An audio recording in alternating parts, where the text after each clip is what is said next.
Hi everyone, it's Sue Plumb here to share a scrapbooking process video with you. Today I am sharing a layout I created for the Cocoa Vanilla Studio monthly challenge. Now this is a brand new challenge that we have introduced since our International Scrapbook Day celebration weekend.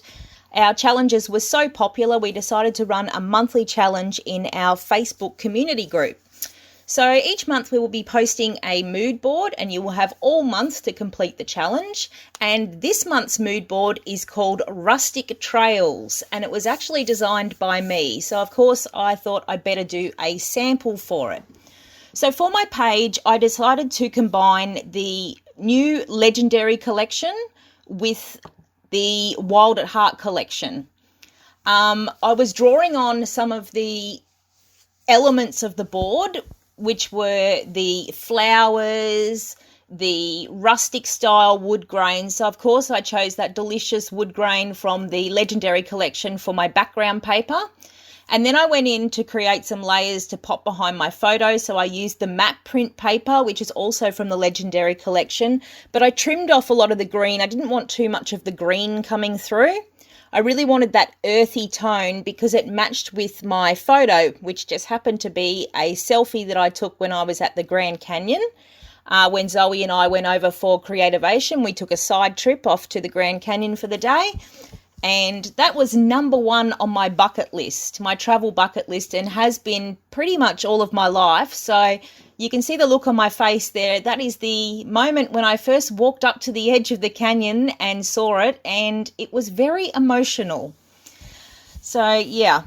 Anyway, so getting back to my page, I used that matte print paper and then I used a white wood grain print, which came from the Wild at Heart collection. And I also used that blue watercolor style paper, which was also from Wild at Heart, because I wanted to draw in the blues from the sky. And also there's a little bit on my jacket and so forth. Now, next I wanted to pull in the flowers from the board. And I really wanted some rustic looking flowers. Now, Zoe does the most beautiful, pretty flowers you've ever seen in most of her collections, but when I went back and looked at Wild at Heart, it really had that sort of rustic style flower. It had more of those rich tones rather than pinks or mints or anything that I didn't want to use. So I grabbed the main floral paper from the collection and I just fussy cut a few pieces from it so that I could use those to tuck in around my photo and create some extra layers. Now in my layers you can see I've also popped a little paper doily, coloured paper doily, and I've also added some frayed gauze just to give my page a bit of soft texture. So once I had all those layers in place, I put a bit of cardboard on the back of my photo just to pop it up a bit from the page, and then I stuck that down on top. So when I stuck the flowers down, the three fussy cut floral pieces that I had there, you can see that I've tucked one up at the left corner, one sort of on the right side, and then I've tucked one down near the bottom right corner. This gives me that strong visual triangle around my photo that I was looking for. And you know, I always work in threes. Everything I do, it's in threes. So I went back to have a look at the board and see what other elements I was going to draw in besides the wood, besides the flowers. And I really did want to draw in some more of there's quite a bit of white in the board in a lot of the pictures, and I really wanted to pull in some white colour to help lighten this up. And I thought, why not also pull in a floral element? So I decided to use a cut file. Now, this beautiful cut file that I am using is called Bouquet, and it's from Cut to You. So with that cut file, I actually didn't want to use it as a whole piece. I actually wanted to have it poking out sort of at the top left and the bottom right, just to get a horizontal flow going on my page so that it would draw the viewer's eye down through the photo and out the other side.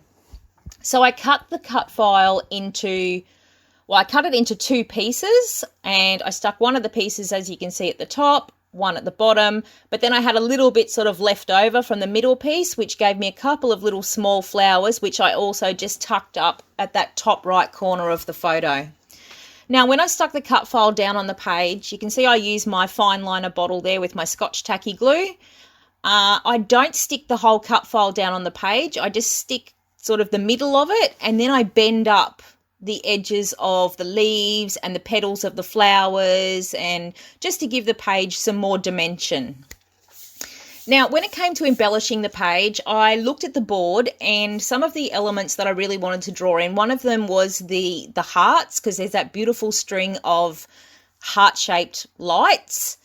And I thought, well, why not pull in some more wood into the page as well? So I dug back through my stash and I actually found some wood veneer that were left over from the Make-A-Wish collection. Now, that had the wood veneer hearts, and it also had that wood veneer word wish, which I combined with the word epic from the die cut titles from the legendary collection to give me the title Epic Wish, because it really was an epic wish of mine to go to the Grand Canyon, and to have it come true was amazing. So you can see that I had that empty space down in the bottom left corner, which I deliberately left so that I could run my title over my page. It didn't really cover up anything much in the photo other than the snow that I was standing in. So that gave me the opportunity to create a little title cluster there. So besides the words, I've also popped a Charms Creations handmade heart embellishment, which is really good for texture as well, because it's got the hessian on the top and it had those natural rustic sort of tones that I was looking for. And on top of that, I actually stuck a flare button that came from Made of Awesome. So that's going way, way back. I found that one in my stash and it's got the little geo tag on it that says "You are here." So that was perfect. So I got all of those elements down on the page. Now I'm just fussing around. I just wanted to add a little bit of extra colour and a little bit of extra texture to the page.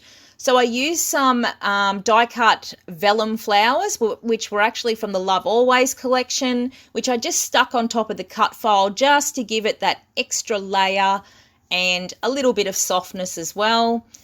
Going in, putting on those wood veneer hearts, and I had some little white cardstock hearts that had come from obviously the negative of a cut file at some point in time. I'm not sure when, but I found those and I thought, yep, that'll also bring a bit of extra white into the page. So that was pretty much the main structure of my page all pulled together. It was relatively easy. I also had that wood veneer Dream Big, which I think was also from Make-A-Wish. As I said, I did a bit of stash busting on this page and I pulled together bits and pieces from lots of different collections. And to finish my page off, there was the little gold element on the board, which was the little globe. So that was where I got my travel theme from, was that little Adventure Awaits globe, and it had a gold stand. So I wanted to pull in the gold colour from that. I put on some splats of gold mist, and then I went in with a white acrylic ink to add some little white splatters as well, just to lighten it up. And you know me, I don't like to do too neat and tidy, so there had to be a bit of Sue mess on there. I really hope you'll join in the challenge this month, and I look forward to seeing what you create with my Rustic Trails mood board. Don't forget to pop your entries in our Facebook group, and I'll see you next time. Thanks for watching. Bye.